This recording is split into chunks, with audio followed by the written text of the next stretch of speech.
और पीछे का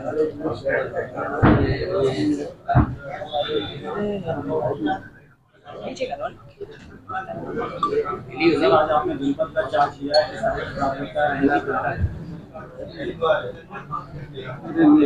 मुझे बहुत ही जो है गर्व भी है और मुझे प्रसन्नता भी है कि जनपद इटावा में जिलाधिकारी के रूप में कार्य करने के लिए शासन के द्वारा मुझे एक अवसर दिया गया है। और मैं पूरी ऊर्जा के साथ अपने सभी टीम के जो भी अधिकारीगण हैं, मीडिया बंधु हैं, सभी के सहयोग से जो भी अपेक्षाएं हैं शासन की या जो जन समस्याएं है उसका समाधान के लिए हम लोग प्रयासरत रहेंगे और जिले को आगे ले जाएंगे। कोई ना कोई ऐसी कोई समस्या हो सकती है जो काफ़ी दिनों से मान लीजिए नहीं हो पाई, तो उस पर भी हम लोग का ध्यान रहेगा और उस पर कुछ ना कुछ प्रयास करेंगे कि उसमें कोई समाधान मिले। आज आप सबके साथ में हमारा एक इंटरेक्शन हुआ है, एक जनरल फीडबैक भी आपको आपके द्वारा दिया गया है, तो निश्चित रूप से शिक्षा है, स्वास्थ्य है, कुपोषण है, बाकी और भी उद्योग है या राजस्व वादों का निस्तारण है, जन समस्याओं की सुनवाई है, उनका निस्तारण है, यही सब हमारे जो एक कार्य रहेंगे। और इसका जो गाइडिंग प्रिंसिपल है, जैसा कि अभी माननीय मुख्यमंत्री जी ने हमको दिया कि आप सेवा है, सुशासन है, सुरक्षा है, ये हमारे लिए गाइडिंग पाथ है। एक और हम इसको माननीय प्रधानमंत्री जी ने अपने उद्बोधन में कई बार रिफॉर्म, परफॉर्म और ट्रांसफॉर्म की बात करी, यानी कि जिले को आगे ले जाने के लिए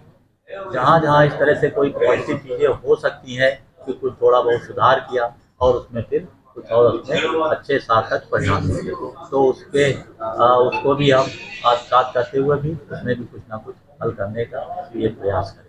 जैसे कि आगामी भीषण गर्मी भी आ रहा है, उसको लेकर क्या तैयारियां रहने वाली हैं? राजस्व विभाग और राहत आयुक्त सर के द्वारा एक आगामी भीषण गर्मी को देखते हुए एक पूरा जो है विस्तृत शासनादेश निर्गत किया गया है। और जो फोकस है एक तो हीट वेव से बचने का। अब इस जनपद के लिए एक मिनिमम टेम्परेचर निर्धारित किया गया है, क्या है 43.5 डिग्री सेंटीग्रेड से जब ऊपर होगा तो वो फिर हीट वेव की कंडीशन में मान लिया जाता है। अब उसमें कुछ सावधानियां हैं, धूप में ना निकले, छाया में रहें, ठंडे पानी शीतल जल का प्रयोग करें, वगैरह वगैरह सब हम सब जानते हैं, तो थोड़ा सा बचाव का है। इसके अलावा जो हमारे सार्वजनिक स्थान है वहाँ पे पियाओ की व्यवस्था है, हमारे जो गौवंश है या अन्य पशु पक्षी हैं इनके लिए पीने के पानी की व्यवस्था है, तो बहुत सारे उसके कंपोनेंट हैं, गौशालाओं का भी रख रखाव है। तो गर्मी को देखते हुए काफ़ी डिटेल में एक जियो आ गया और हीट वेव से बचाव के लिए भी एक पूरी व्यवस्था करके मीटिंग करके सबको बता दिया गया है।